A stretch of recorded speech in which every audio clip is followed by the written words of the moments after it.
Hello all my dear students. In last video we completed your first chapter, that is the poem. In today's video we will complete question answer of this poem. So let's go on the questions. Page number 3. Firstly we will read the glossary. हम इसके जो कुछ meaning आए थे हम उनके हिंदी में meaning देखेंगे क्या है। जैसे आपका फर्स्ट जो आया था that is overcome. What is the meaning of overcome here? Succeed in dealing with the problem और डिफ़िकल्टी. जब कोई प्रॉब्लम आती है, कोई ऐसी सिचुएशन आती है और आप उसमें सफल हो जाते हो, डैट इज़ कॉल्ड ओवरकम. और हिंदी में इसको कहते हैं विजय पाना. नंबर 2 पर है अफ्रेड. फीलिंग फियर और एंग्जाइटी फ्रिटेंड, यानी कि डरा हुआ. Number 3 hand in hand. Holding each others hand, यानी कि एक दूसरे का हाथ थामे हुए. Number 4 believe. To think that something is true, correct और रियल. कुछ ऐसा फील करना जो बिल्कुल सही है और बिल्कुल सच है, विश्वास करना. And peace. A period of time when there is a no war, no violence and people live happily. एक ऐसा टाइम जब कोई भी युद्ध लड़ाई नहीं होती और लोग खुशी खुशी रहते हैं, उसे कहते हैं पीस. और हिंदी में इसका प्रॉपर मीनिंग होता है शांति. अब हम करेंगे आपकी activity. Activity number 1. Choose the correct alternative.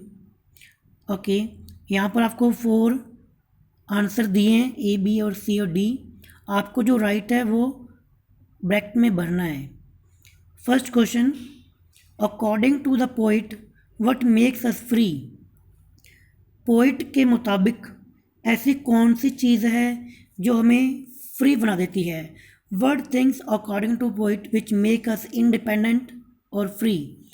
Okay, as we read the poem that time we notice that is truth. Option number 1 courage, साहस, no. Number B victory, no. Number C peace, no. Number D truth. So right answer is here truth, पहले का D. Number 2, what does hand in hand mean in the song. हाथ में हाथ इसका इस कविता के अंदर, इस सॉन्ग में क्या मतलब है. Number A walking down in street, गली में चलना. और नंबर 2 यूनाइटेडली. और नंबर सी परेड. और number D making a trip. इसका राइट आंसर आपका रहेगा बी, यानी कि यूनाइटेडली, यानी कि एकजुट होना. यूनिट क्या होती है? Unity. So right answer is B. Okay, page number 4, question number 3. What does deep in my heart mean. Deep in my heart, इसका यहाँ पर क्या मतलब है. व्हाट आई समथिंग होप, ऐसा जिसकी मैं उम्मीद रखता हूँ. व्हाट आई स्ट्रांगली फील, जिसको मैं पूरी गहराई के साथ फील करता हूँ, महसूस करता हूँ. Number see what I think, जो मैं सोचता हूँ. Number D what I like, जो मैं पसंद करता हूँ. तो क्वेश्चन नंबर 3 का right answer is option B, what I strongly feel, जो मैं स्ट्रांगली फील करता हूँ, that is deep in my heart.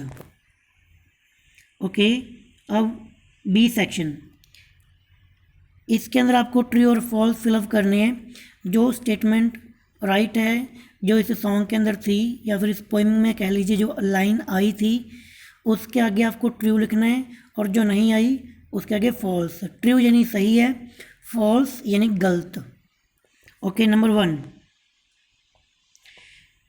We shall never overcome. We shall never overcome. Just wait please. Okay, पहले में ये लिखा हुआ है कि वी शैल नेवर ओवरकम, कि हम कभी भी सफलता हासिल नहीं कर सकते.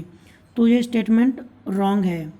अगर आपकी बुक में ये लिखा हुआ है वी शैल ओवरकम तो ये सही है, फिर आप ट्रू लिख दीजिए.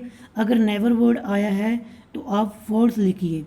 Number 2, we will walk separately, कि क्या हम अलग अलग चलेंगे, सेपरेट होना, अलग अलग चलना, नहीं, वहाँ पर लिखा था we will walk together in hand, so second statement is wrong, so we will fill false in the bracket. Number third, the truth shall make us free someday. Okay, ये तो हमने लास्ट लाइन में पढ़ा ही था कि जो सच है वो हमें फ्री बना देता है। So third statement is right.